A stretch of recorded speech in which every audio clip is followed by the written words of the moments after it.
Assalamualaikum warahmatullahi wabarakatuh. Selamat pagi anak ibu dan tetap semangat dalam mengikuti materi kita pada hari ini.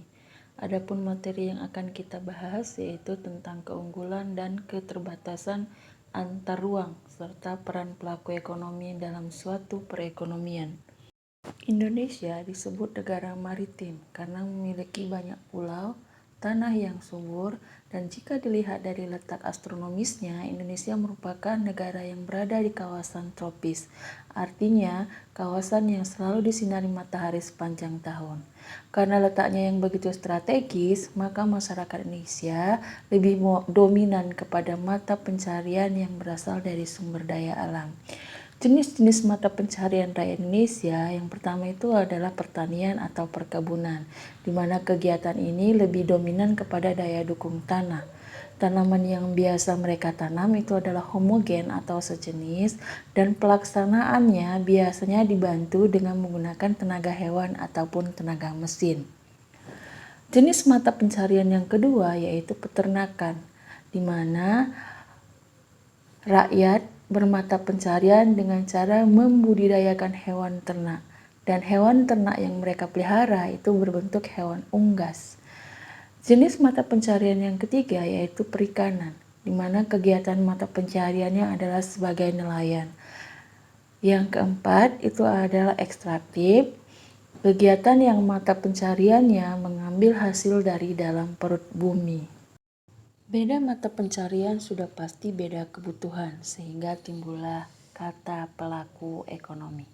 Pelaku ekonomi adalah individu, kelompok, maupun lembaga yang aktif melakukan kegiatan ekonomi, baik kegiatan konsumsi, produksi, ataupun distribusi. Para pelaku ekonomi itu bisa dibedakan menjadi beberapa. Yang pertama itu adalah rumah tangga keluarga. Ada sebagai produsen yaitu menghasilkan atau menciptakan barang, kemudian selanjutnya ada sebagai konsumen yaitu menghabiskan nilai guna barang. Rumah tangga yang kedua adalah rumah tangga perusahaan. Menurut jenis badan hukumnya itu terdiri dari usaha perseorangan.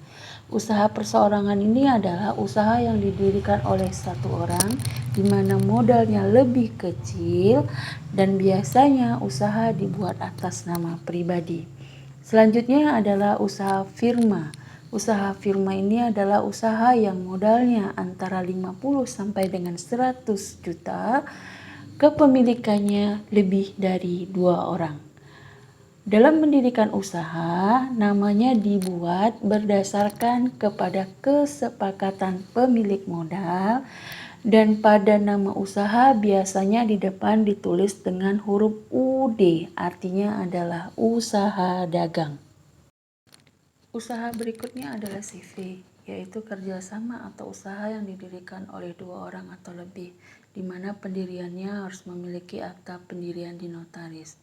Keanggotaan CV ada 2, yang pertama adalah sekutu aktif, orang yang menanamkan modal sekaligus bekerja dan ikut mengawasi jalannya usaha. Kemudian yang kedua adalah sekutu pasif, orang yang menanamkan modal tetapi tidak ikut bekerja dan mengawasi jalannya usaha. The next itu PT, perseroan terbatas, usaha yang didirikan berdasarkan pada kepemilikan saham atau modal. Jenis PT ada 3, yang pertama adalah PT terbuka. Pada PT ini siapa saja boleh menanamkan modal, tetapi modal yang ditanamkan biasanya jauh lebih besar nominalnya. Yang kedua adalah PT tertutup. Orang yang menanamkan modal pada PT tertutup itu telah ditentukan. Contohnya adalah saudara, rekan bisnis, teman sejawat, dan lain sebagainya. Dan yang terakhir adalah PT kosong. PT kosong ini adalah PT yang sudah mendapat izin melakukan usaha, tetapi dalam perusahaan tersebut belum terdapat kegiatan di dalamnya. Kemudian selanjutnya adalah rumah tangga negara atau pemerintah. Peran pemerintah terdiri dari 2, yang pertama adalah pelaku ekonomi. Pelaku ekonomi artinya pemerintah melakukan kegiatan yang terdiri dari produsen, distributor, dan konsumen.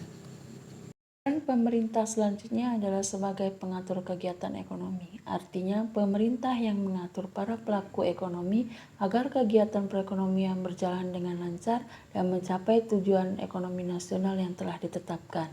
Selanjutnya adalah masyarakat luar negeri. Masyarakat luar negeri merupakan pelaku ekonomi yang penting bagi perekonomian, karena mereka juga merupakan bagian dari penanam modal serta pemberi pinjaman yang menjadi salah satu penyebab lancarnya perekonomian negara Indonesia. Mungkin hanya ini penjabaran yang bisa saya sampaikan. Semoga bermanfaat. Saya atas nama Khairani SE mengucapkan banyak terima kasih. Assalamualaikum warahmatullahi wabarakatuh.